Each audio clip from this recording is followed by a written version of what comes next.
Assalamualaikum warahmatullahi wabarakatuh. Siswa sekalian, masih hari ini kita ketemu lagi ya, dalam channel Ubik Media, dan kita bertemu untuk membahas satu materi kelanjutan dari materi yang lalu.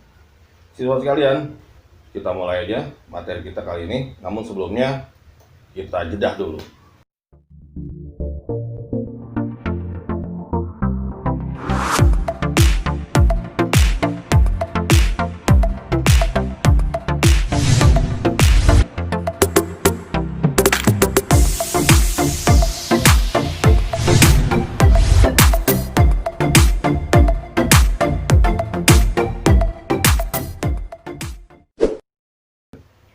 Kali ini kita akan membahas tentang materi berkaitan dengan interaksi sosial.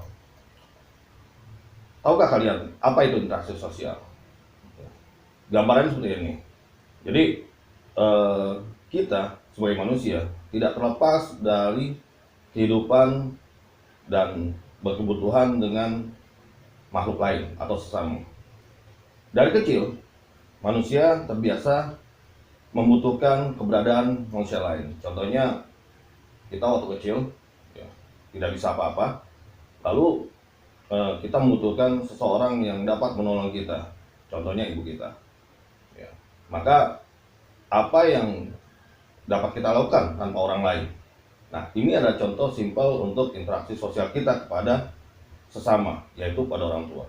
Beranjak dewasa, maka kita membutuhkan orang lain selain dari orang tua kita, teman, sahabat, dan lain-lain. Sampai kita masuki usia dewasa, kita membutuhkan orang lain juga. Contohnya dalam bekerja, maka kita membutuhkan orang lain untuk membantu pekerjaan kita. Nah, ini semua adalah bentuk dari interaksi sosial. Namun, apa yang kita lakukan itu dipengaruhi oleh lingkungan atau tempat kita berada.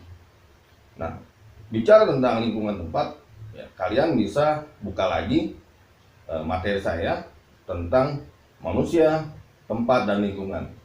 Ya. Untuk itu, kalian juga bisa memahami juga bagaimana kondisi yang berkaitan dengan ruang. Ya. Ruang atau interaksi ruang dalam aktivitas kita sehari-hari. Kita dipengaruhi oleh ruang tempat kita tinggal. Bagaimana seandainya manusia tinggal di suatu tempat yang terpencil? Gimana ya?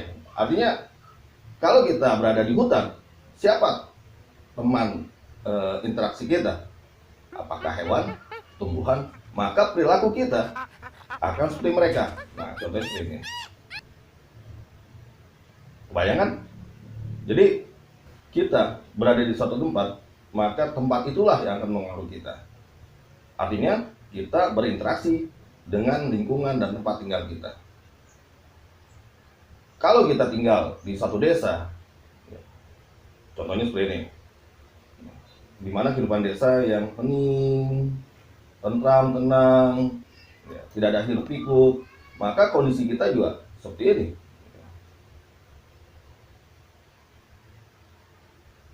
Lalu bagaimana kalau kita tinggal di perkotaan?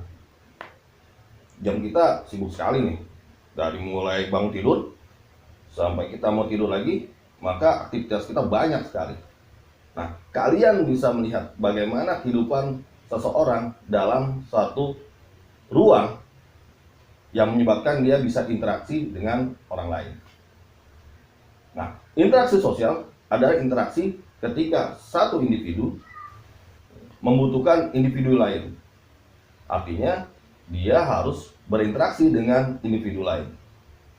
Selain dengan individu, maka biasanya dia juga berinteraksi dengan satu kelompok. Tanpa ada kelompok, maka kalian tidak bisa mengembangkan diri kalian. Jadi, interaksinya kalian dengan kelompok.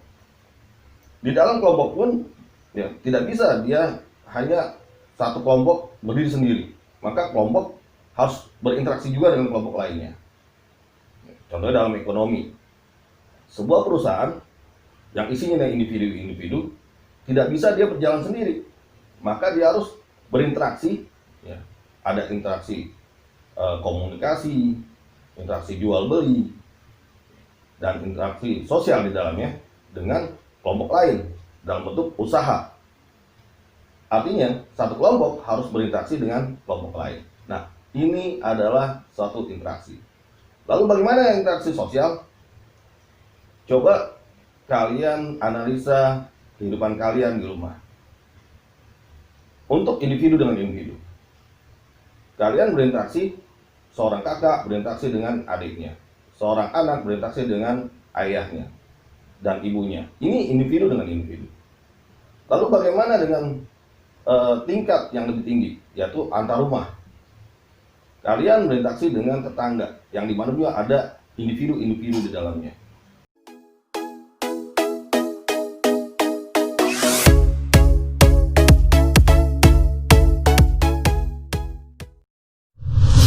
Demikianlah siswa sekalian, pembahasan kita kali ini yang berkaitan dengan interaksi sosial.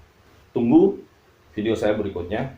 Namun sebelum kita akhiri, jangan lupa subscribe, like, and share. Mudah-mudahan pembahasan kita dapat bermanfaat, ya, baik untuk kalian maupun orang lain yang menonton video ini. Terima kasih. Assalamualaikum warahmatullahi wabarakatuh.